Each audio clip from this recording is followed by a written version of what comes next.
sencilla. Lo que no se conoce no se defiende. Y otros también dicen lo que no se conoce no se ama. Entonces, el ánimo es que todos los que estamos aquí en este evento podamos acercarnos a las cifras de nuestra empresa. Digo nuestra porque es empresa de todos los peruanos. Hay un estudio interesante, una publicación del Banco Central de Reserva, hecho por Rosendo Paliza. Rosendo Paliza publica un artículo muy riguroso y me parece muy bueno que todos debiéramos conocer acerca de las grandes privatizaciones en el Perú. Aquí tienen ustedes 11 grandes bloques de privatizaciones que se dieron en el periodo 91 y 98. Y aparece el punto 4, precisamente lo de Petroperú. Bueno, pues el año 91, desde el año 91 en adelante, lo que ha hecho Petroperú es sufrir desmembramiento, sufrir descuartizamiento, y la parte más importante de la empresa fueron vendidos.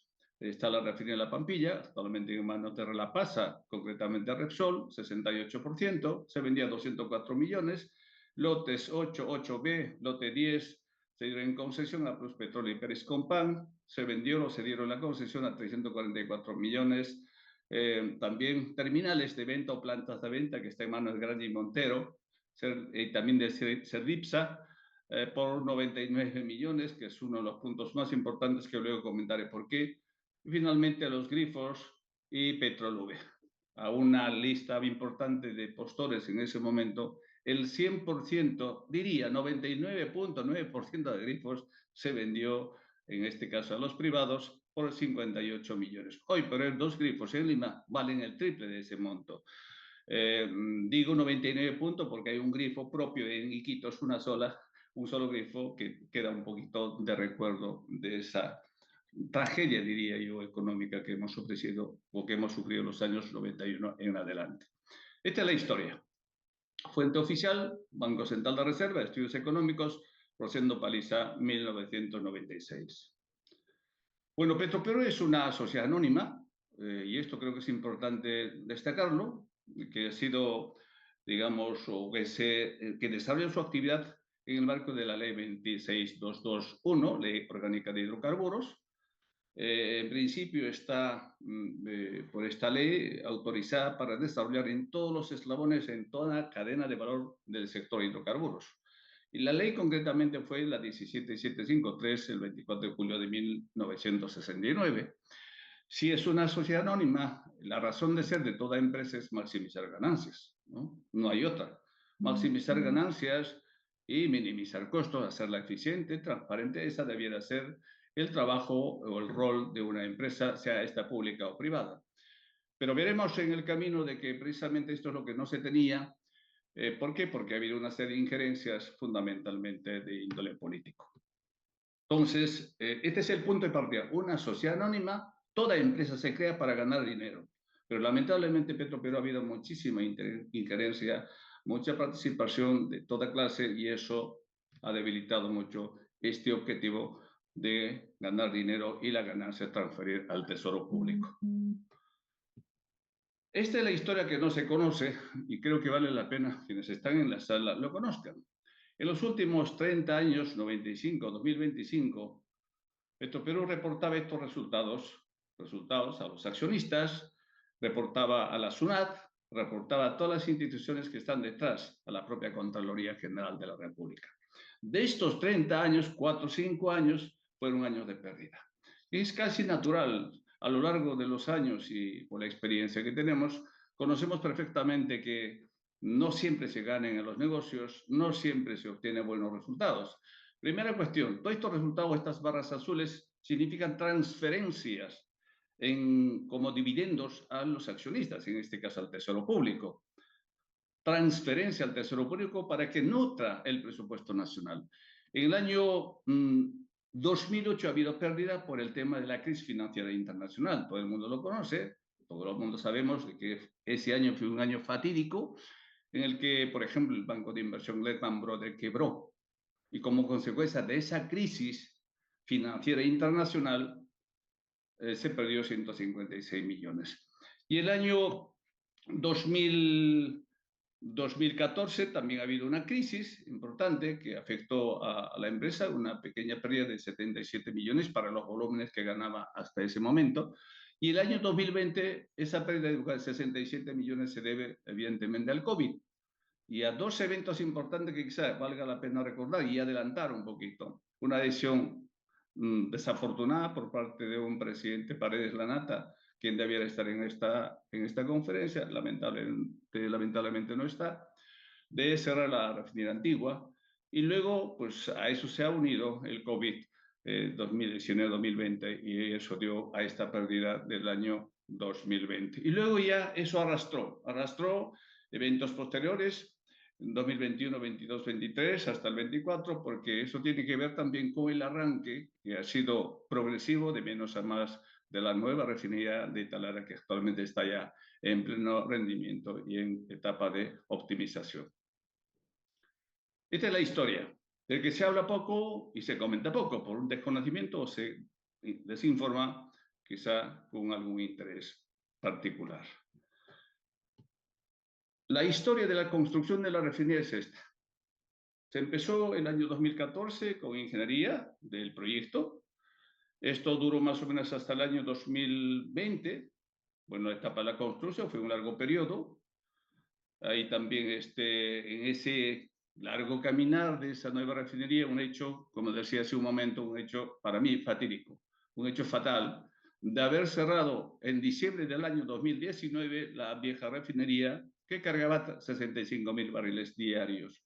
Con esa carga de 65.000 barriles diarios se atendían normalmente a nuestros clientes del mercado nacional y en ese momento se tiene una participación en el mercado en torno a 38-40%. Yo, en mi periodo anterior, en el año 2003-2005, teníamos 53% de participación del mercado. Y teníamos la vieja refinería, habíamos inaugurado en ese momento la unidad de destilación primaria de 65.000 barriles nuevo, pero esta decisión del señor Paredes, cerrarlo, fue quizás el punto de arranque, punto de quiebre para los resultados que en este momento arrastra. Entonces, del año 2019-2021, prácticamente cerrada la refinería, definitivamente, y recién el arranque de la nueva refinería empieza, como muestra este gráfico, recién en el año 2022.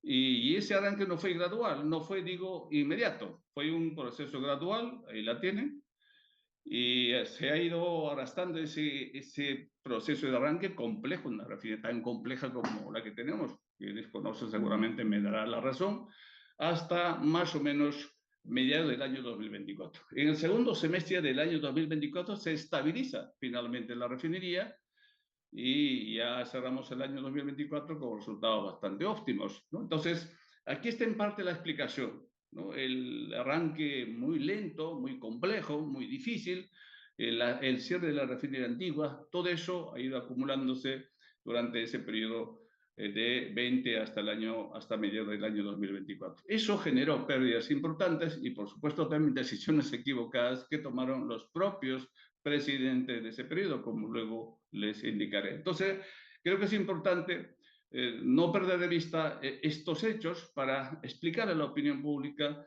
a los congresistas de la República, al propio presidente, que tome conocimiento de esto y dónde está el origen de lo que actualmente se discute.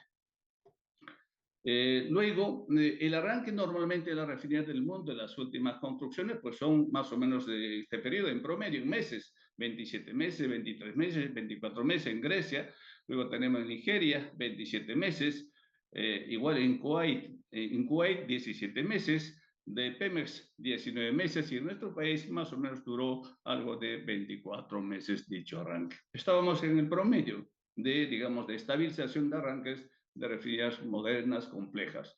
Lo interesante de nuestra refinería es que es una refinería absolutamente versátil, tanto para crudo pesado como para crudo liviano.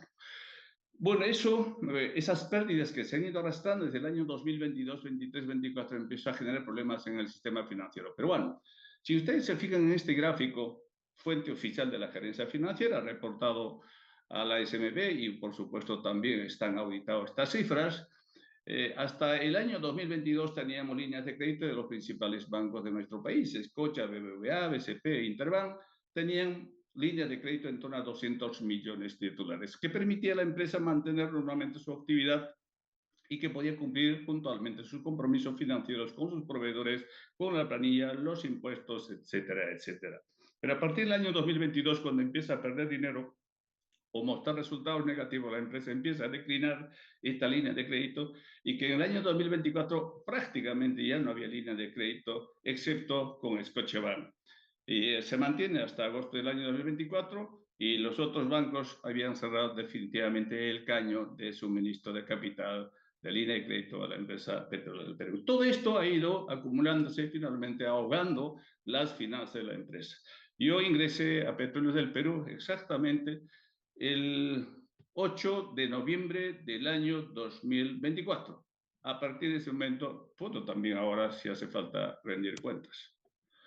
Entonces, uno de los hechos que se conoce poco o se difunde poco es la altísima rotación del directorio de la empresa. Miren ustedes la cantidad de presidentes que ha pasado por Petroperú desde el año 2014 hasta el año 2025.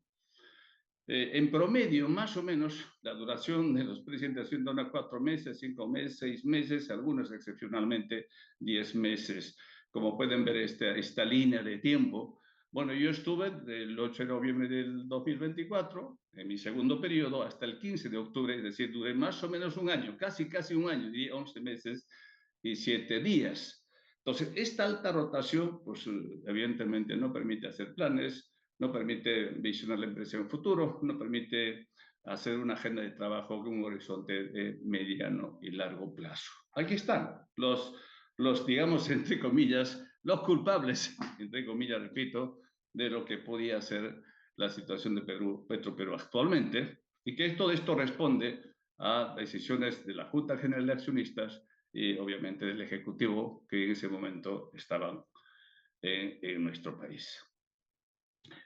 Decía, yo ingresé a Petroperú en noviembre del año 2024. Tomamos una serie de medidas en ese momento al ver que la empresa estaba ahogándose, estaba muy enferma y logramos revertir gran parte de lo que encontramos a diciembre del año 2024. Luego mostraré algunas cifras.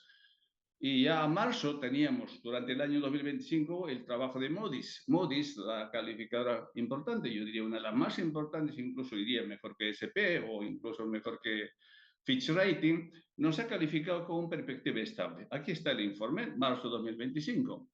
La primera calificación, B3, perspectiva estable, 2025, marzo 2025. Y ese estudio se hizo durante el año 2025, cuando estaba yo como presidente. Y yo le doy credibilidad a este tipo de estudios porque es una empresa absolutamente independiente y esta fue nuestra calificación en ese momento. Pero esto cayó luego de los resultados que se vinieron posteriormente. Esta es la cadena de valor de Petroperú para ver dónde está el negocio de Petroperú. ¿Por qué tanto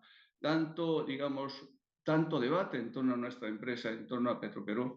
Y que dónde está el grueso del negocio, ¿no?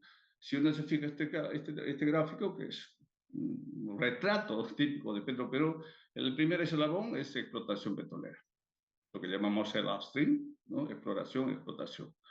Se explota, o se explotaba, digo, en pasado, el lote 1, lote 6, Z69, no se explota 64 en el 192 y el lote 10. Vale, veremos esto, ha sido un periodo muy cortito, que le dio Petro a Petroperú a regañadientas y bueno, pues tuvo una ventaja importante la contribución de esos lotes en las cuentas de Petroperú.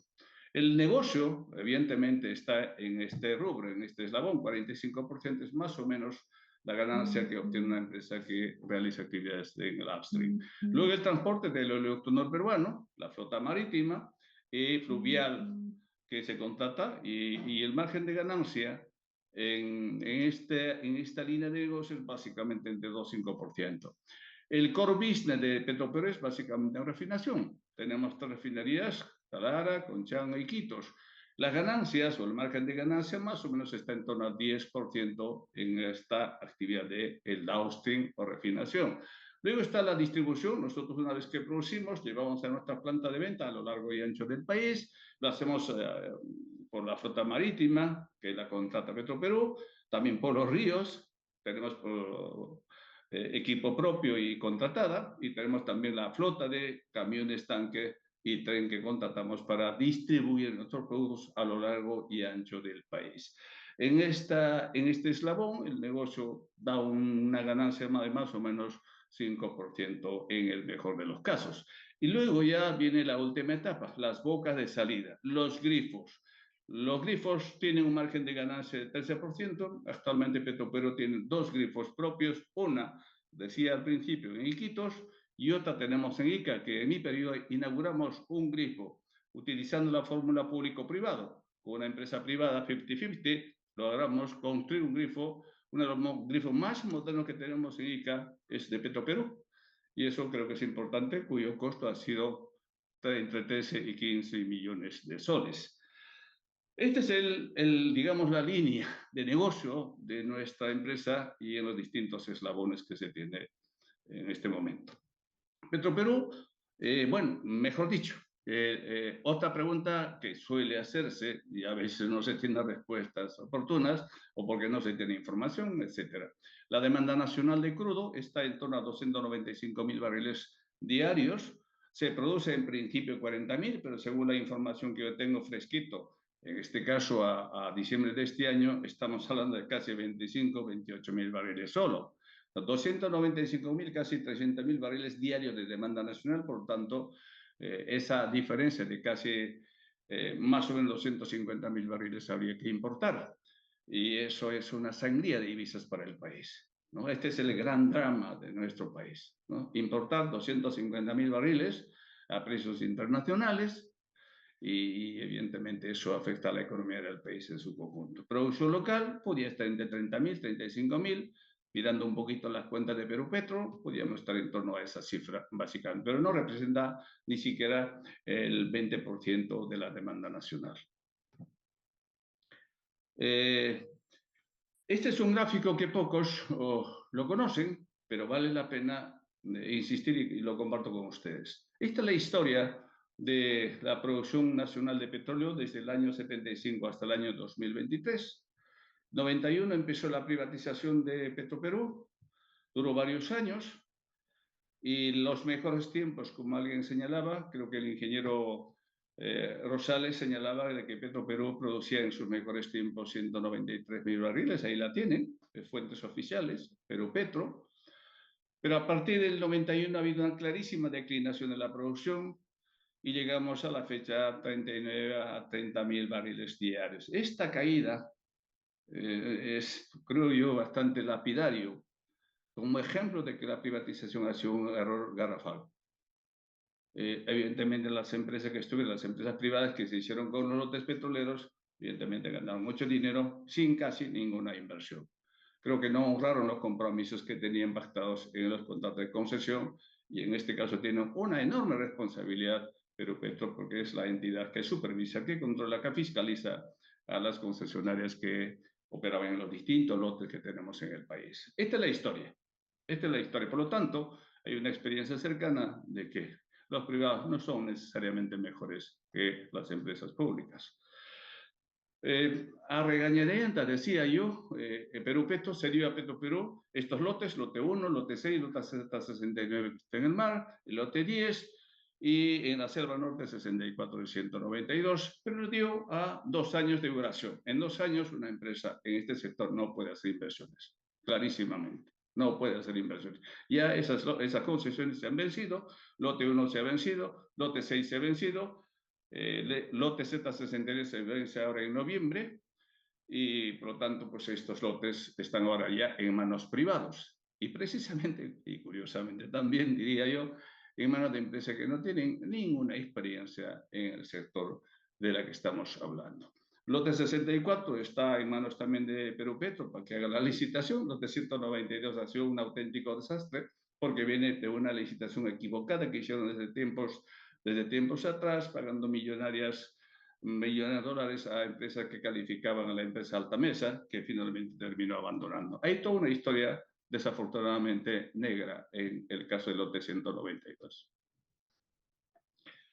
El otro gran tema que también se habla muy poco es el tema del transporte. El oleoducto norperuano es un activo crítico nacional que recorre más de 1.106 kilómetros desde la selva, pasa por la sierra y llega a la costa, al terminal que tenemos en Bayóvar.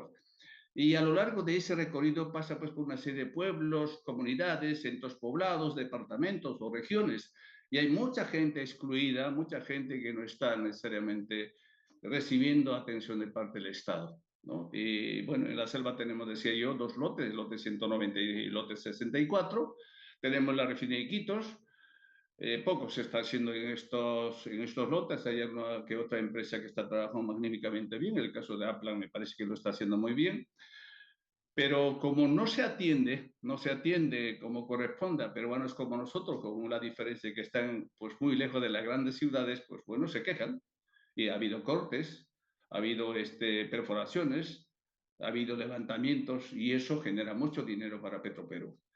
Y el mantener operativo como actualmente se viene haciendo en Petro, digamos, el oleoducto norperuano a cargo de Petroperú, cuesta mucho dinero. Esta es la evolución de las cifras de cuánto cuesta mantener operativo el oleoducto norperuano, que no se traslada en este momento a ni un barril de petróleo. Más o menos 112 a 115 millones de dólares. Ese es el monto que Petroperú, en este caso, gasta, desembolsa para mantener operativo el oleoducto norperuano. Imagínense por un momento si eso no gastase, habría un levantamiento de la población en la selva peruana o todas las regiones por donde pase el oleoducto y habría un conflicto social de gran impacto. Y eso no es bueno para el país, sin duda. Aquí hay un dato importante y no quiero olvidarme. Hay un decreto 013 del año 2024 que exige que el Ministerio de Energía y Minas debiera asumir estos gastos. Hasta este momento el Ministerio de Energía y Minas no lo ha hecho. Y está en falta porque hay un mandato legal, hay un imperativo de que obliga al Ministerio a que cumpla con esta obligación. Si por algún momento o por un momento quitásemos estos egresos de la contabilidad de Petroperú, evidentemente sus resultados serían positivos. Petroperú tiene tres grandes refinerías, del cual nos sentimos evidentemente orgullosos, porque son activos nacionales de muchísima valía. Estamos hablando de Talara, 95.000 barriles, ahora mismo está cargando más o menos, creo, 60.000, 65.000 barriles, porque falta insumos, falta productos, falta petróleo, y porque le falta caja, etcétera, etcétera. Es una de las más complejas, más versátiles del mundo, equiparable al de Cartagena u otras pocas que existen en el mundo. Los especialistas en la materia dicen que es una de las 7 refinerías más modernas, más complejas del mundo. Y de hecho, los trabajadores ENAP de Chile, de Petroecuador, vienen a Perú a conocer nuestra refinería y creo que los profesionales peruanos están prácticamente preparados. Incluso explican, hacen un tour de la refinería. Luego tenemos la refinería de Iquitos, se carga 12.000 barriles diarios, está operando, pero es un activo muy especial, muy crítico para la generación de energía en Iquitos. Si esta refinería para, simplemente se queda sin energía, sin luz, toda la región Iquitos. Luego está Conchán, aquí nomás cerquita de Lima, la que evidentemente es un hub, es el centro más estratégico para el flujo comercial hacia el sur del país. El flujo de camiones, de vehículos que se dan en esta refinería son realmente impresionantes. La carga máxima llega a 15.000 barriles diarios, ahora mismo está muy por debajo de esa capacidad. Es especializada ese grifo, esa refinería en la producción de asfaltos que tiene muchísima demanda a nivel nacional. Por otro lado, para entrar al tema de la comercialización, nosotros tenemos un montón de plantas de venta a lo largo y ancho del país. Esta es la lista de plantas. Esto tiene una importancia estratégica para el negocio de los hidrocarburos. Tenemos en Conchán, en Mollendo, en Puerto Maldonado, en el Callao, en Talara, en Salaverry, y una lista enorme. Muchas de ellas están en manos de los privados.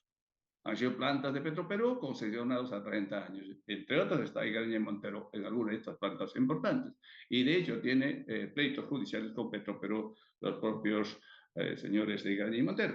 Así que hay un tema importante que también debiéramos conocerlo.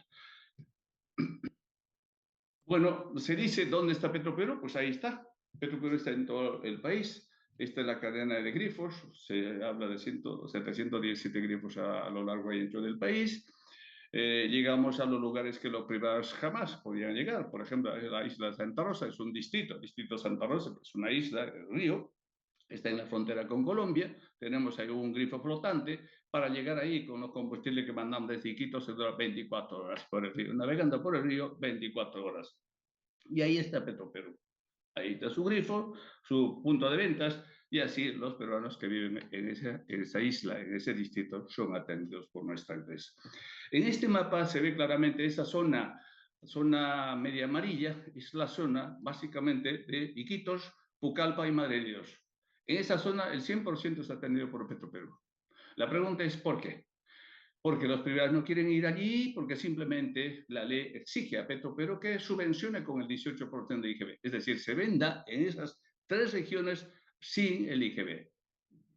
Hay una ley que se llama la Ley de Promoción a la Inversión en la Amazonía, que impide que se facture las ventas en esta zona, en estas regiones, sin el IGB. Cuando compramos a los proveedores, lo hacemos con IGB. Aquí hay una anomalía perfecta y veré cuánto significa esto. Bueno, la zona de la sierra y la costa, pues ahí competimos con empresas como Repsol, como Pluspetrol, Valero, entre otras empresas privadas. ¿Cuánto cuesta? ¿Cuánto cuesta? Es un dato desconocido. Vender productos en la Amazonía peruana sin el IGB. Aquí la tienen. Mensualmente, en promedio, 55 millones de soles. Cada mes dejamos de facturar 55 millones de soles por atender a la Amazonía, por mandato de la ley 27037. Y eso me parece grave. Es una situación absolutamente anómala este extremo cuando el rol de Petroperú no es subvencionar, en cualquier caso lo que lo haga el Estado, pero no Petroperú, porque el rol de Petroperú es ganar dinero y la ganancia transferir como dividendos al tesoro público. Pero si sumamos de esta manera, miren ustedes, aquí tenemos desde el año 2015, octubre, diciembre de 2015, hasta la fecha, tenemos más o menos 1.000 hasta este año, a medio de este año, 1.080 millones de dólares no facturados por concepto de IGB. En soles eso representa 3.823 millones de soles. Este tema no se habla, no se dice, no se reconoce. ¿Por qué a Petroperú, insisto, debiera encargarle una responsabilidad del Estado? Aquí hay una cosa muy grave, ¿no? Yo nunca he visto en ninguna parte del mundo que se haga esto aquí en el Perú y es, bueno, en el mundo y aquí en el Perú lo hacemos. Bueno, la pregunta que me hacían algunos medios estos últimos días es, ¿cuál es el impacto de una privatización de Petroperú por mandato de este secreto de decreto de urgencia 010? Pues entre otras cosas, impacto impresionante, económico, social, territorial, institucional, laboral. Pero miren ustedes este gráfico. Las barras verdes reflejan la participación de Petroperú en las zonas de Loreto, Tumbes, Amazonas, Ucayali, Madre de Dios y Piura. Prácticamente casi el 100% del mercado es copado por Petroperú. Si Petroperú desaparece, pues bueno, seguramente los privados llegarán aquí. Luego el 47-50% en la zona de Pasco, San Martín, Lambayeque y Cusco. Un poquito menos en la zona de Huancavelica, Cajamarca, Junín, Huánuco. Y un poquito menos en Lima y otros. Este es el escenario, este es el mercado nacional. O sea, Petroperú está presente en todo el país y con una presencia importante y eso sin duda es un gran negocio si se maneja como corresponde. Luego, si esto lo cuantificamos en cifras, miren ustedes, esto es importante que también lo conozcan. Miren, en cifras. Solamente en Lima, gasolina premium, porcentaje de venta en Lima, más o menos 27%. Diferencia de precio grifos de Petroperú con la de la competencia, 10 soles por galón. Diferencial de precio ponderado, 2.7 soles por galón. Gasolina regular, 40%. 7 soles la diferencia, el promedio, 2.8 soles por galón. Y el diésel, que es lo que se demanda muchísimo a nivel nacional, 33%. 7 soles la diferencia y el promedio precio ponderado, la diferencia del precio ponderado por galón, 7 soles con 81 por la sumatoria de todas esas diferencias. Si eso llevamos al año, eso representa en dólares 1.056 millones de dólares, según nuestras estimaciones. Y podría ser más, podría ser más. Esto, pues si la empresa pasa a manos privadas, pues esto simplemente cargaría a alguien. los consumidores cargaríamos todos los peruanos. Y esto tampoco se entiende. Solamente un gráfico que ilustra clarísimamente la diferencia entre lo que son precios de Petroperú y precios de la competencia. Usted va a un grifo de Petroperú, clarísimamente la diferencia es muy significativa. Un taxista que llena su tanque con 150 soles tranquilamente puede ahorrarse entre 30 a 25 soles diarios. Los privados y la competencia. Y la calidad obviamente es importantísima. Siempre se ha cuestionado, yo digo, ¿por qué había que remover el presidente directorio? Hay tres razones, según los estatutos, según la ley de creación de Petroperú. ¿Cuándo hay que remover el presidente directorio? Tres razones. Falta grave, incumplimiento de metas y renuncia voluntaria. Yo no la hice, no la tuve en falta grave, cumplí las metas, no renuncié, cumplí las metas con creces.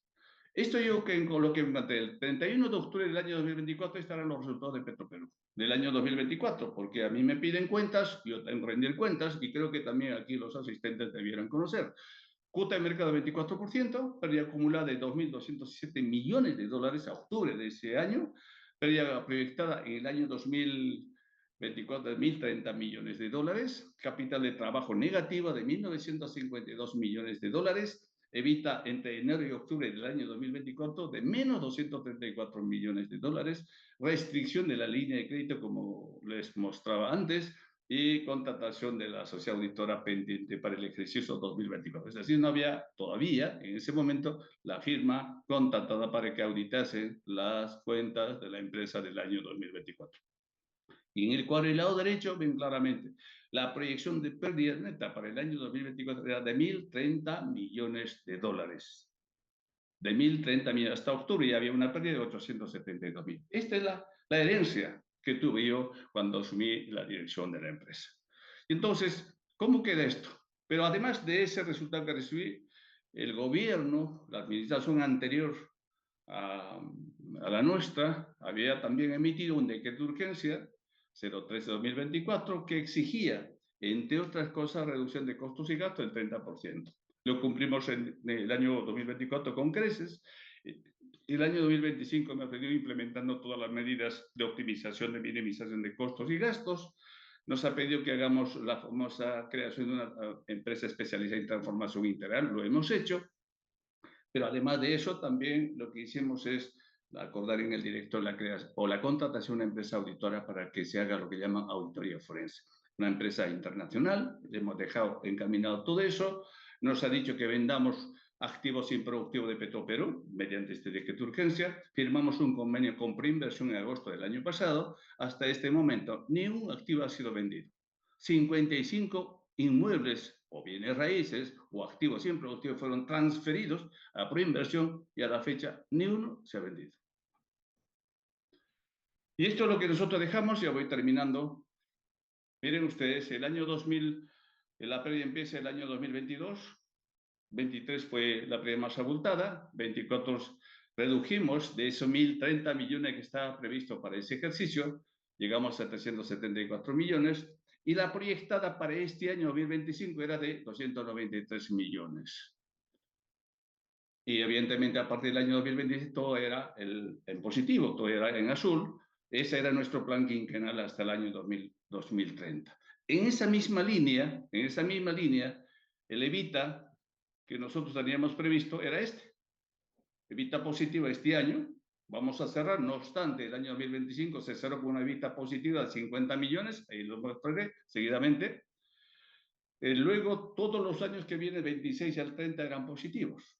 Esa es la proyección nuestra, porque había una cuota de participación estimada en torno a 35%. Era perfectamente posible, porque si lo hicimos en algún momento hasta 50%, 52%, esta vez lo podíamos haber hecho porque teníamos una refinería extraordinariamente potente y moderna que nos ha permitido exportar productos a Estados Unidos, a Brasil, a Colombia, a Chile y a Ecuador. A Chile hemos exportado ácido sulfúrico de alta pureza.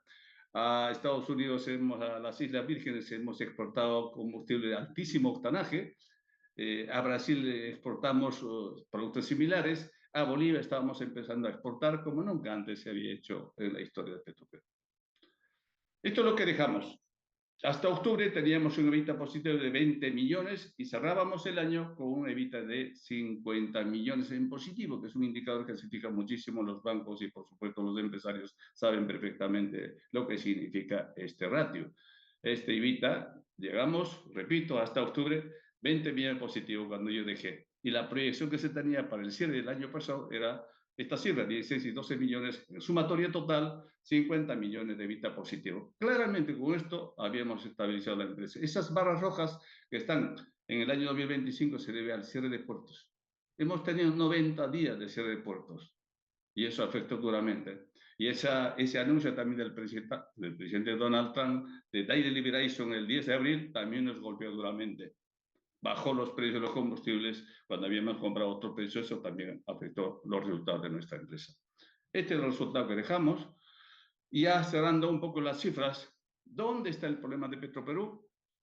Es el listado de resultados reportado a la SMB al tercer trimestre del año 2025 y las cifras son muy claras. Comparen ustedes esta línea que está por aquí. Creo que es importante que vean ustedes porque, bueno, les decía al principio, si no se tienen datos, es bien difícil emitir una opinión. 48 millones en positivo, 2025, fíjense comparado con lo que era el año, digamos, 2024. La diferencia es clarísima. Ya había una utilidad bruta positiva. ¿Dónde está el problema fundamentalmente? En los gastos financieros. ¿Y por qué en los gastos financieros? Si se fijan ustedes, hay unos gastos financieros muy, muy importantes, de 85 millones anuales, estaba hablando de 249 millones de gastos financieros anuales, por ejemplo, los bonos emitidos por Petroperú y las deudas que venía arrastrando la empresa. La empresa se ha financiado con recursos de terceros. Ninguna empresa se financia un proyecto tan grande como la construcción de la refinería con recursos propios. Eso no existe en la vida real. Y como consecuencia de ese endeudamiento grande, evidentemente, los gastos financieros igualmente eran muy abultados y anualmente eso está en torno a 250 300 millones de dólares como gastos financieros. Y al final, ya los resultados iban mejorando. Y entonces aquí está el balance de situación, que creo que es bueno tomar finalmente. El capital de trabajo negativo de 1.347 millones no es más que la diferencia entre pasivo a corto plazo, esos 2.724 millones, versus 1.377 millones de activo corriente. El problema de Petroperú está ahí. La pregunta es, ¿cómo financiamos eso?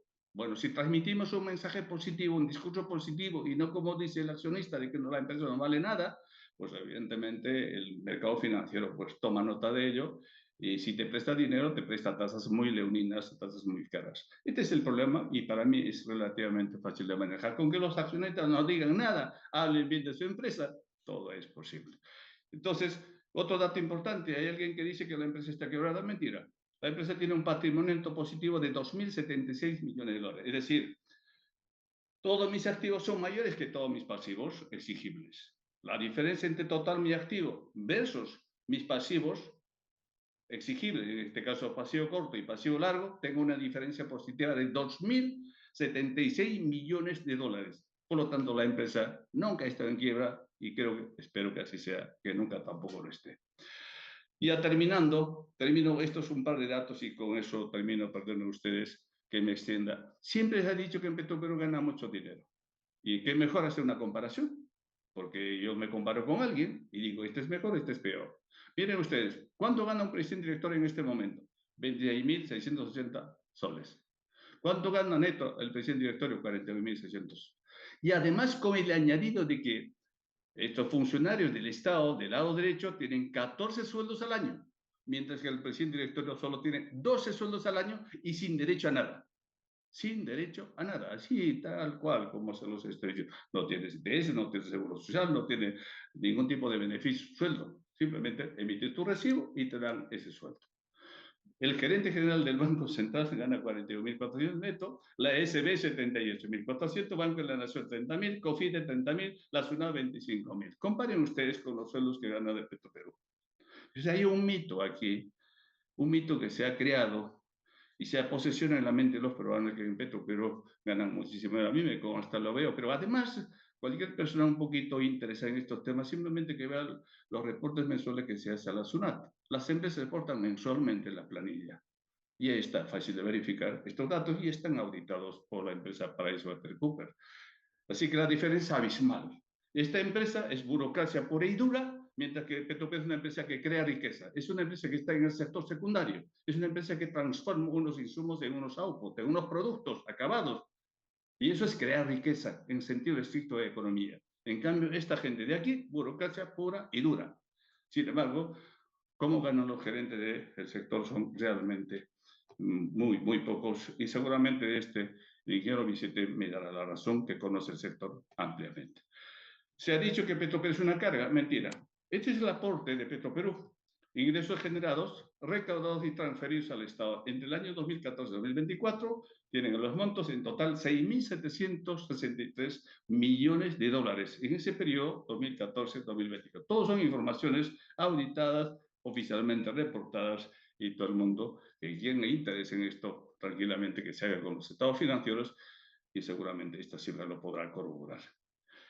Y bueno, en términos del decreto 010, pues simplemente es un decreto que busca fragmentar, desmembrar, trocear parte de la empresa y eso entregar a privados para que el privado pueda ponerla en venta y que eso llegue a manos de aquellos postores que seguramente ofrecerán precio de ganga, porque una empresa teóricamente mal, pues se vende a cualquier precio, menos lo que realmente vale en el mercado. Pero además con la osadía que tiene este decreto, de que Petroperú tiene que transferir 144 millones de soles a Proinversión para que Proinversión financie esta operación. Me parece hasta ofensivo por decirlo de alguna manera, este decreto de urgencia, que no tiene nada de reorganización, ni de fortalecimiento, ni muchísimo menos. Yo creo que nosotros que somos profesionales mínimamente conocemos, yo creo que es un poco, diría yo mucho, un insulto a la inteligencia. Y eso creo que es lo que buscaba, para que ustedes o nosotros no nos enteremos realmente. Esto me parece preocupante. Muchísimas gracias, ingeniero Rosales, por habernos soportado estos minutos y corrido un poco de prisa porque sé que el tiempo apremia. Muchas gracias. No, a usted, doctor Alejandro Narváez Liceras, estamos agradecidos por su ponencia. Nos hemos tomado la libertad de darle el tiempo Sí, necesario sí, gracias, porque agradecido. sí, queremos formarnos una opinión desde el punto de vista de las cifras con las que usted ha ilustrado aquí a la audiencia de más de 120 ingenieros que están y público en 161. general que nos están siguiendo.